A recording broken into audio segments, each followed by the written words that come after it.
ಓಂ ನಮೋ ವಾಲ್ಮೀಕಿಯೇ. ನಮಸ್ಕಾರ ಬಂಧುಗಳೇ. ನಾನು ನಿವೃತ್ತ ಪ್ರಾಧ್ಯಾಪಕ ಡಾಕ್ಟರ್ ಅರ್ಜುನ್ ಪಂಗನ್ನವರ್. ಹೇ ಸೀತಾರಾಮ್ ವಾಹಿನಿಯ ವಾಲ್ಮೀಕಿ ರಾಮಾಯಣ ಅಂದು ಇಂದು ಚಿಂತನ ಕಾರ್ಯಕ್ರಮದ 625ನೇ ಸಂಚಿಕೆಗೆ ತಮ್ಮೆಲ್ಲರಿಗೂ ಸ್ವಾಗತ. ಹಿಂದಿನ ಸಂಚಿಕೆಯಲ್ಲಿ ರಾವಣ ತನ್ನ ಮಡದಿಯವರೊಂದಿಗೆ ಬಂದು ಸೀತೆಯನ್ನು ಗದರ್ಸ್ತಾನೆ, ಹೊಡಲಿಕ್ಕೆ ಹೋಗ್ತಾನೆ. ಮಂಡೋದರಿ ಮತ್ತು ಎಲ್ಲರೂ ಸೇರಿಕೊಂಡು ಅವನಿಗೆ ಸಮಾಧಾನ ಮಾಡ್ತಾರೆ. ಮಾಡಿ ರಾವಣನನ್ನು ಅರಮನೆ ಹತ್ರ ಕರ್ಕೊಂಡು ಹೋಗ್ತಾರೆ. ಹೋಗುವ ವೇಳೆದಾಗ ರಾವಣ ಈ ಉಳಿದ ರಾಕ್ಷಸಿಯರಿಗೆ, ಸೀತೆಯ ಕಾವಲಿಗಿದ್ದಂಥ ರಾಕ್ಷಸರಿಗೆ ಅವಳನ್ನು ಒಪ್ಪಿಸುವಂತೆ ಏನೆಲ್ಲ ವಿಧಾನಗಳನ್ನು ಉಪಯೋಗ ಮಾಡ್ರಿ ಅಂತ ಹೇಳಿ ಅದು ಕೊಟ್ಟು ಹೋಗಿರ್ತಾನೆ ಸ್ವಾತಂತ್ರ್ಯ. ಆ ಪ್ರಕಾರ ಈ ರಾಕ್ಷಸಿಯರೆಲ್ಲ ಸೇರಿಕೊಂಡು ಸೀತೆಗೆ ಮನ ಬಂದಂತೆ ಹೀಯಾಳಿಸ್ತಾರೆ, ಶಬ್ದಗಳನ್ನು ಬಳಸ್ತಾರೆ. ಆದರೆ ಅವು ಯಾವ ಥರದ್ದು ಪರಿಣಾಮ ಸೀತೆಗೆ ಆಗೋದಿಲ್ಲ. ಅದೇ ವೇಳೆಯಲ್ಲಿ ಅವ್ರು ಏನು ಮಾಡ್ತಾರೆ, ಮಲ್ಕೊಂಡು ಬಿಡ್ತಾರೆ ಸುತ್ತುವರೆದ ಸೀತೆಯನ್ನು. ಅಲ್ಲೇ ಇದ್ದಂಥ ತ್ರಿಜಟ ಅನ್ನುವಂಥ ರಾಕ್ಷಸಿ ಎದ್ದು ಸೀತೆಗೆ ಹಿಡಿತಾರೆ. ಮಾಡಿಕೋಬೇಡ ಆತ್ಮಹತ್ಯೆ. ಸೀತೆ ಏನು ಮಾಡಿರ್ತಾಳೆ ಅಂದರೆ, ಅವರಿಗೆಲ್ಲ ನೊಂದು ತನ್ನ ಕೂದಲು ತಗೊಳ್ದ ಕೇಸದಿಂದ ಕುತ್ತಿಗೆ ಸುತ್ತಕೊಂಡು ಆತ್ಮಹತ್ಯೆ ಮಾಡಿಕೊಳ್ಳಿಕ್ಕೆ ಪ್ರಯತ್ನ ಮಾಡ್ತಿರ್ತಾಳೆ. ಈಕೆ ಎದ್ದಕ್ಕೆ ಏನು ಹೇಳ್ತಾಳೆ ಅಂದರೆ, ತ್ರಿಜಟ ಸೀತೆಗೆ ಹೇಳ್ತಾಳೆ, ಮಾಡಿಕೋಬೇಡ ಆತ್ಮಹತ್ಯೆ ಓ ಸಾಧ್ವಿ. ಇವರಿಗಂತ ನೋಡ್ರಿ ಸಾಧ್ವಿ. ಇನ್ನು ಯಾರ್ಯಾರು ಕಾವಿ ಬಟ್ಟೆ ಹಾಕ್ಕೊಂಡು ಏನೆಲ್ಲ ಮಾಡಬಾರ್ದು ಮಾಡ್ತಾ ಹೋಗೋದು ನೋಡ್ರಿ. ಸಾಧ್ವಿ ಸನ್ಯಾಸಿಗೆ ದ್ವೇಷ ಇರುವುದಿಲ್ಲ, ಎಲ್ಲರೂ ಮೇಲೆ ಪ್ರೀತಿ ಇರ್ತದೆ. ಯಾವ ಸಾಧ್ವಿಗಳಲ್ಲಿ ದ್ವೇಷ ಇರ್ತದೆ, ಯಾಕಂದರೆ ಎಲ್ಲರನ್ನು ಸಮಾನವಾಗಿ ಕಾಣಬೇಕು. ಅವರು ಎಲ್ಲ ಮನುಷ್ಯರು ಒಂದೇ. ಯಾವುದೇ ಮತ ಧರ್ಮಗಳನ್ನು ನೀವು ಆಚರಣೆ ಮಾಡಿ ದೇವರನ್ನು ಯಾವುದೇ ರೀತಿಯಾಗಿ ಕಾಣಿರಿ, ಆ ದೇವರನ್ನು ಕಾಣದೇ ಇರಿ, ಏನೇ ಮಾಡಿ ಅವ್ರು ಯಾರೇ ಇರಬಾರಕ, ಎಲ್ಲರನ್ನು ನಾವೇನು ಮಾಡಬೇಕು, ಪ್ರೀತಿಯಿಂದ ಕಾಣಬೇಕು. ಇಲ್ಲಿ ನಮಗೆ ಯಾರು ಮಿತ್ರರು ಅಲ್ಲ, ಶತ್ರು ಅಲ್ಲ ಅಂತ ಪದೇ ಪದೇ ವಾಲ್ಮೀಕಿ ಅವರು ಹೇಳ್ತಾರೆ. ನಾವೆಲ್ಲ ಪರಸ್ಪರ ಸಹಾಯಕರು, ಒಬ್ಬರು ಸಹಾಯ ಮಾಡೋಕೆ ಇದ್ದವರು ನಾವಿಲ್ಲೆಲ್ಲ. ನಮಗೆ ಯಾರೂ ಮಿತ್ರರು ಅಲ್ಲ, ಶತ್ರು ಅಲ್ಲ. ಅದಕ್ಕೆ ಇಲ್ಲೇ ಅವಳ ಸೀತೆಯನ್ನು ಸಾಧ್ವಿ ಅಂತ. ಸಾಧ್ವಿ ಅಂದ್ರೆ ಯಾರಿಗೂ ದುಃಖವನ್ನು, ತೊಂದರೆಯನ್ನು ಕೊಡದಂತಹ, ಎಲ್ಲ ಒಳ್ಳೆಯ ಗುಣಗಳನ್ನು ಹೊಂದಿದಂತಹ, ಪತಿನಿಷ್ಠಳು, ಧರ್ಮನಿಷ್ಠಳು, ನೀತಿನಿಷ್ಠಳು ಅಂತಹ ಇರಬೇಕು ಅವರು. ಅಂಥವ್ರಿಗೆ ಸಾಧ್ವಿ ಅಂತ ಕರೀತಾರೆ. ಓ ಸಾಧ್ವಿ, ಜನಕ ಪುತ್ರಿ, ದಶರಥನ ವಧು ಸೀತೆ. ದಶರಥನ ಸೊಸೆ, ಪುತ್ರವಧು ಅಂದ್ರೆ ರಾಮನ ಹೆಂಡತಿ ಸೀತೆ. ಕಂಡೆನು ನಾ ಭಯಾನಕ ರೋಮಾಂಚಕ ಕನಸು. ನಾನು ಮಲಗಿದ್ದೇವ, ಇಲ್ಲೇನೋ ನಡೆದಿತ್ತು. ಆ ನನ್ನ ಕನಸಿನಲ್ಲಿ, ನನ್ನ ನಿದ್ರೆಯಲ್ಲಿ ಒಂದು ಕನಸನ್ನು ಕಂಡೇನೆ. ರೋಮಾಂಚಕ ಕನಸಿದೆ. ಅದು ಏನಿದೆ ಅಂದರೆ, ನಿನ್ನ ಪತಿಯ ವಿಜಯ. ನನ್ನ ಕನಸಿನಾಗ ರಾಮನ ವಿಜಯ ಕಂಡೆ ನಾನು. ನನ್ನ ರಾಕ್ಷಸ ವಂಶದ ನಾಶ, ನಿನ್ನ ಗಂಡಿಗೆ ಜಯ ಆಗ್ತದ, ಲಂಕೆಯಲ್ಲಿದ್ದಂಥ ರಾಕ್ಷಸ ವಂಶ ನಾಶವಾಗುವಂಥ ಕನಸನ್ನು ನಾನು ಕಂಡಿದ್ದೇನೆ ಅಂಥೇಳಿ ತ್ರಿಜಟ ಸೀತೆಗೆ ಹೇಳ್ತಾಳೆ.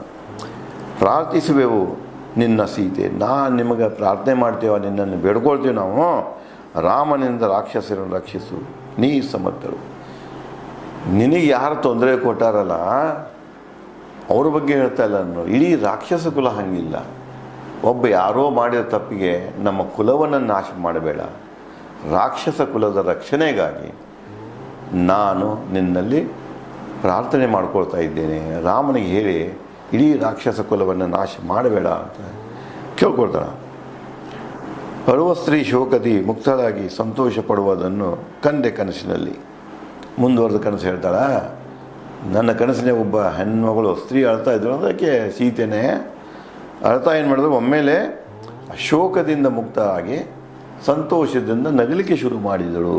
ಅಂದರೆ ರಾವಣ ಕೊಡುವಂಥ ಈ ಕಷ್ಟದಿಂದ ನೀನು ದುಃಖ ಪೀಡಿತ ಆಗಿದೆಯಾ, ಈ ದುಃಖ ಕೆಲವೇ ದಿನಗಳಲ್ಲಿ ಹೋಗಿಬಿಡ್ತದೆ, ನಾಶ ಆಗಿ ಹೋಗ್ಬಿಡ್ತದೆ. ನೀನು ಪುನಃ ನಿನ್ನ ಪತಿಯನ್ನು ಪಡ್ಕೊಂಡು ಸುಖವಾಗಿರ್ತೀಯ, ನಿನ್ನ ಮುಖದ ಮೇಲೆ ನಗು ಬರ್ತಿದೆ. ಈ ಕನಸನ್ನು ಕಂಡಿರುವೆ. ಓ ಜಾನಕಿ, ಸ್ವೀಕರಿಸು ನನ್ನರಿಗೆ. ಅದಕ್ಕೆ ನಮ್ಮನ್ನೆಲ್ಲ ನಾಶ ಮಾಡೋಕ್ಕೆ ಹೋಗ್ಬಿಡವ, ನಮ್ಮದೊಂದು ಪ್ರಾರ್ಥನೆ ಇದೆ, ರಾಕ್ಷಸ ಕುಲವನ್ನು ನೀನು ಉಳಿಸು ಅಂತ ಹೇಳ್ತಾಳೆ. ಕೇಳಿ ರಾಮನ ವಿಜಯ ಸಂತೋಷದಿ ನುಡಿದಳು ಸೀತೆ. ಕನಸಿನಾಗ ಒಬ್ಬ ರಾಕ್ಷಸಿ ತನ್ನ ಕನಸಿನಾಗ ರಾಮನ ವಿಜಯವನ್ನು ಕಂಡಾಳಂದ ಕೂಡಲೇ ಬಹಳ ಸಂತೋಷ ಅನಿಸ್ತದೆ ಸೀತೆಗೆ. ಆಕೆ ಒಮ್ಮೆಲೆ ನುಡಿತಾಳೆ, ಏನು ಹೇಳ್ತಾಳೆ ಅಂದ್ರೆ, ಅದು ಸತ್ಯವಾದರೆ ರಕ್ಷಿಸುವೆ ನಿಮ್ಮನ್ನು. ಒಂದು ವೇಳೆ ನಿನ್ನ ಕಂಡಂಥ ಕನಸು ಸತ್ಯವಾದರೆ ನಾನು ನಿನಗೆ ವಚನೆ ಕೊಡ್ತೇನೆ, ನಿಮ್ಮ ರಾಕ್ಷಸ ವಂಶವನ್ನು ನಾನು ರಕ್ಷಿಸುತ್ತೇನೆ ಅಂತ ಹೇಳ್ತಾಳೆ. ಸ್ವಲ್ಪ ಹೊತ್ತು ವಿಶ್ರಮಿಸದೆ ಸೀತೆ ದುರ್ದಶೆ ನೋಡುತ್ತಾ ಸ್ಪಂದಿಸುತ್ತಾ ನನ್ನ ಮನ ನೆಮ್ಮದಿ ಪಡಲಿಲ್ಲ. ನಾನೇನು ಮಾಡಿದೆ, ಸ್ವಲ್ಪ ಹೊತ್ತು ವಿಶ್ರಾಮ ಮಾಡ್ತಾ ಇದ್ದೆ. ಆದರೆ ನಿನ್ನ ದುರ್ದಶೆ ನೋಡಿ, ನಿನ್ನ ನೋಡ್ಕೊಂಡು ನನ್ನ ಮನಸ್ಸಿಗೆ ಸಮಾಧಾನ ಆಗಲಿಲ್ಲ, ನಾನು ಸರಿಯಾಗಿ ನಿದ್ದೆ ಹತ್ತಲಿಲ್ಲ. ಅದಕ್ಕೆ ನಾನು ನೆಮ್ಮದಿ ಪಡಲಿಲ್ಲ. ಸೀತೆಯೊಂದಿಗೆ ಸಂವಾದ ದಾರಿ ಹುಡುಕುತ್ತಾ ಆರಂಭಿಸಿದೆ, ಕೇಳೋದು ಇಕ್ಷ್ವಾಂಶದ ಚರಿತ್ರೆ. ಅದಕ್ಕೆ ನನಗೆ ಹೆಂಗರೆ ಮಾಡಿ ಸೀತೆಯೊಂದಿಗೆ ಸಂವಾದ ನಡೆಸಬೇಕು ಮತ್ತು ಇಕ್ಷ್ವಾಕು ವಂಶದ ಚರಿತ್ರೆಯನ್ನು ಸೀತೆಯಿಂದ ಕೇಳಬೇಕನ್ನುವಂಥ ಇದೆ ಅಂತ ಹೇಳ್ತಾರೆ. ಕೇಳುತ್ತಲೇ ನನ್ನ ಧ್ವನಿ ತುಂಬಿದವು ಕಣ್ಣೀರು, ಸೀತೆ ಶೋಕಿಸುತ್ತಾ ನನಗೆ ನುಡಿದಳು. ನಾ ಇಷ್ಟೇನು ಹೇಳಿದ್ನೆ, ಅದನ್ನು ಕೇಳಿದಕ್ಕೆ ಆಕೆಗೆ ಕಣ್ಣಾಗ ನೀರು ಬಂದೆಯೋ. ಒಮ್ಮೆಲೆ ತುಂಬಿ ಶೋಕಿಸುತ್ತಾ ಸೀತೆ ದುಃಖ ಪಡುತ್ತಾ ಸೀತೆ ನನಗೆ ಹೇಳಿದಳು. ಏನು ಹೇಳಿದಳು ಅಂದರೆ, ಓ ವಾನರನೇ ನೀನ್ಯಾರು, ಇಲ್ಲೇಕೆ ಬಂದೆ. ಅದಷ್ಟು ಮುಗಿಗುಡ್ದಂದ್ರೆ ಇಲ್ಲೇ ಹನುಮಾನು ಅವಳಿಗೆ ಹೇಳಿಸಲು ನಾ ಯಾಕೆ ಬಂದೆ ಏನಂತ ಹೇಳಿಸಲಾಗಿ ಇಳಿದು ಬಂದಿರ್ತಾನೆ. ಅಲ್ಲೇಕೆ ಹನುಮಾನ್ ನೋಡೋಕೆ ಯಾಕೆ, ಓ ವಾನರನೇ ನೀನ್ಯಾರು, ಇಲ್ಲೇಕೆ ಬಂದೆ, ಹೇಗೆ ಬಂದೆ, ರಾಮನೊಂದಿಗೆ ಎಂತಹ ಸ್ನೇಹ ನಿನ್ನದು, ಹೇಳು ಎಲ್ಲವನ್ನು ಅಂಥೇಳಿ ಸೀತೆ ಹನುಮಾನನನ್ನು ಕೇಳ್ತಾಳೆ. ಕೇಳಿ ಸೀತೆಯ ನುಡಿ ನಾನು ನುಡಿದೆ. ಹನುಮ ಹೇಳ್ತಾನೆ, ಆಕೆ ಏನು ಪ್ರಶ್ನೆ ಮಾಡ್ಯಾಳ ಅದು ನೋಡ್ಕೊಂಡು ನಾನು ಹೇಳಿಬಿಟ್ಟೆ. ಓ ರಾಜಕುಮಾರಿ, ಮಹಾಬಲ ಸುಗ್ರೀವ ರಾಮನ ಸ್ನೇಹಿತ. ನಾ ಯಾರಂದರೆ ನಾನು ಸುಗ್ರೀವನ ಮಂತ್ರಿ, ಸುಗ್ರೀವ ಯಾರಂದರೆ ರಾಮನ ಸ್ನೇಹಿತ. ಇಬ್ಬರು ಮಧ್ಯೆ ಒಂದು ಒಪ್ಪಂದ ಆಗಿದೆ. ನಿನ್ನ ಬಿಡಿಸುವ ಒಪ್ಪಂದಕ್ಕೆ ಸಹಿ ಸುಗ್ರೀವ ಹಾಕ್ಯಾನ, ಸುಗ್ರೀವನ ರಾಜ್ಯ ಮತ್ತು ಹೆಂಡತಿಯನ್ನು ಬಿಡಿಸಿಕೊಡುವ ಒಪ್ಪಂದಕ್ಕೆ ಸಹಿ ರಾಮ ಹಾಕ್ಯಾನ. ಇಬ್ಬರು ಸ್ನೇಹಿತರು. ನಾನು ಹನುಮ, ನನ್ನ ಹೆಸರು ಹನುಮಾನ, ಸುಗ್ರೀವ ರಾಮನ ಸೇವಕ. ಅವರಿಬ್ಬರು ಸೇವಕ, ನಾನು ರಾಮನ ಸೇವಕ ಮತ್ತು ಸುಗ್ರೀವನ ಸೇವಕ. ಕಳಿಸಿಯರು ಅವರು ಇಲ್ಲಿಗೆ ನನ್ನ ಹುಡುಕಲು, ನಿನ್ನ ಹುಡುಕೋ ಸಲುವಾಗಿ, ನಿನ್ನ ವಾರ್ತೆ ತೊಗೊಂಡು ಹೋಗೋ ಸಲುವಾಗಿ ಇಬ್ಬರು ನನ್ನನ್ನು ಈ ಕಡೆಗೆ ಕಳಿಸ್ಯಾರ ಅಂಥೇಳಿ ಹನುಮಾನ ಸೀತೆಗೆ ಹೇಳ್ತಾನೆ. ಓ ಸಾಧ್ವಿ ಸೀತೆ ನೋಡಿ, ಮತ್ತು ಸಾಧ್ವಿ ಅಂತಲೇ ಕರೀತಾರೆ. ಸೀತೆ ಇಗೋ ನೋಡು, ರಾಮ ಕೊಟ್ಟಿಹನು ತನ್ನ ಉಂಗುರ ಸ್ಮರಣೆಗಾಗಿ ನಿನಗೆ ನೆನಪಿಸಿಕೊಳ್ಳುವ ಸಲುವಾಗಿ ರಾಮ ನನಗೆ ತನ್ನ ಉಂಗುರ ಕೊಟ್ಟ್ಯಾನ. ಇದು ರಾಮನ ಉಂಗುರ ಇದೆ ನೋಡು, ನಾನು ರಾಮನ ದೂತ, ರಾಮನ ಭಕ್ತ ಅನ್ನೋದಕ್ಕೆ ಇದೇ ಸಾಕ್ಷಿ ಅಂಥೇಳಿ ನಾನೇನು ಮಾಡಿದೆ, ರಾಮ ನನಗೆ ಕೊಟ್ಟಂಥ ಉಂಗುರವನ್ನು ಸೀತೆಗೆ ಕೊಟ್ಟೆ ಅಂತ ಹೇಳ್ತಾನೆ. ರಾಜಕುಮಾರಿ ನಾನೇನು ಮಾಡಲಿ ಆಜ್ಞಾಪಿಸು, ಒಯ್ಯುವೆ ನಿನ್ನ ರಾಮ ಲಕ್ಷ್ಮಣರ ಬಳಿ, ನಿನ್ನ ಉತ್ತರವೇನು. ಇಷ್ಟು ಅಂದವನ್ನ ಕೊಡ್ತೇನೆ. ಮತ್ತು ಅವಳಿಗೆ ನಾನು ಪ್ರಶ್ನೆ ಮಾಡಿದೆ, ರಾಜಕುಮಾರ್ ಈಗ ನಾ ಏನು ಮಾಡಲಿ, ಮೆಸೇಜ್ ಅಂತ ತಾನೆ ರಾಮನ ಗುರ್ತ ತಂದು ಕೊಟ್ಟನೆ, ರಾಮನ ದೂತ ಅಂತ ನೀನು ಕನ್ವಿನ್ಸ್ ಮಾಡಿ ನಾನು, ಇನ್ನು ನಾ ಏನು ಮಾಡಲಿ ಅಂಥೇಳಿ ಹನುಮ ಸೀತೆಯನ್ನು ಕೇಳಿದೆ. ಅಂದರೆ ಹನುಮ ಹೇಳ್ತಾನೆ, ನಾನು ಸೀತೆಯನ್ನು ಕೇಳಿದೆ, ಆಜ್ಞಾಪಿಸು, ನೀನು ಒಂದು ನನಗೆ ಆಜ್ಞೆ ಮಾಡಿದರೆ ನಿನ್ನನ್ನು ಇದೇ ಕ್ಷಣ ಹೊತ್ಕೊಂಡು ರಾಮ ಲಕ್ಷ್ಮಣನ ಬಳಿ ಹೋಗ್ತೇನೆ. ನಿನ್ನ ಉತ್ತರವೇನು. ಇದೇನು ಜಂಜಾಟ ಬೇಡ, ರಾವಣ ಅಲ್ಲೇ ಕೂಡಲಿ, ಏನೋ ಯುದ್ಧ ಬೇಡ, ಏನೂ ಬೇಡ, ಮುಂದೆ ನಿಂತೇನೆ. ನೀನು ಒಪ್ಪಿಗೆ ಕೊಟ್ಟರೆ ನೀನು ಹೊತ್ಕೊಂಡು ನಾನೇನು ಮಾಡ್ತೇನೆ, ನನ್ನ ಭುಜದ ಮೇಲೆ ತೊಗೊಂಡು ನೇರವಾಗಿ ರಾಮ ಲಕ್ಷ್ಮಣನ ಬಳಿ ತೊಗೊಂಡು ನಿನ್ನನ್ನು ಅವ್ರಿಗೆ ಮುಟ್ಟಿಸುತ್ತೇನೆ. ಅದಕ್ಕೆ ನೀನು ನನಗೆ ಏನು ಹೇಳ್ತೀಯ ಹೇಳು, ನನಗೆ ಆಜ್ಞೆ ಮಾಡು ಅಂಥೇಳಿ ಹನುಮಾನನು ಸೀತೆಯನ್ನು ಕೇಳ್ತಾನೆ. ಕೇಳಿ ನನ್ನ ನುಡಿ ಜಾನಕಿ ನುಡಿ. ನಾ ಇದೇನು ಮಾತು ಮಾಡ್ತಾ ಇದ್ದೇನೆ, ಇದನ್ನು ಕೇಳಿದಕ್ಕೆ ಸೀತೆ ಹೇಳ್ತಾಳ, ರಾವಣನ ವಧಿಸಿ ರಾಮನೇ ಒಯ್ಯಲಿ ನನ್ನ. ನೀ ಏನು ಬೇಡ ಹನುಮ, ರಾಮನೇ ಸ್ವತಃ ಲಂಕಾಕ್ಕೆ ಬರಬೇಕು, ಈ ರಾವಣನನ್ನು ಸಂಹಾರ ಮಾಡಬೇಕು. ಯಾಕಂದ್ರೆ ಸಿಟ್ಟಿರ್ತದೆ ಅವಳಿಗೆ. ಒಬ್ಬ ಮುಗ್ಧ ಹೆಣ್ಮಗಳನ್ನು ಒಂಟಿಯಾಗಿದ್ದಾಗ, ಅಸಹಾಯಕ ಆಗಿದ್ದಾಗ ಆಕೆ ಹೊತ್ಕೊಂಡ್ಬಂದಿರ್ತಾನೆ, ಹಿಂಸೆ ಕೊಟ್ಟಿರ್ತಾನೆ, ಪೀಡನೆ ಕೊಟ್ಟಿರ್ತಾನೆ. ಅದಕ್ಕೆ ಅವಳಿಗೆ ಅದು ಸಿಟ್ಟಿರ್ತದೆ. ಒಂದನೇದು ಅವಮಾನ ಆಕೆ. ಯಾಕಂದ್ರೆ ಒಬ್ಬರ ಪತ್ನಿ ಆಕೆ, ಒಬ್ಬರ ಪತ್ನಿ ಇದ್ದಾಗ ಇನ್ನೊಬ್ಬ ಯಾರೋ ಬಂದು ಆಕೆನ ಹೊತ್ಕೊಂಡು ಹೋಗ್ತಾನೆ, ಆಕೆನ ಮುಟ್ತಾನಂದ್ರೆ ಅದು ಹೆಣ್ಣಿಗೆ ಸಹನ ಆಗೋದಿಲ್ಲ.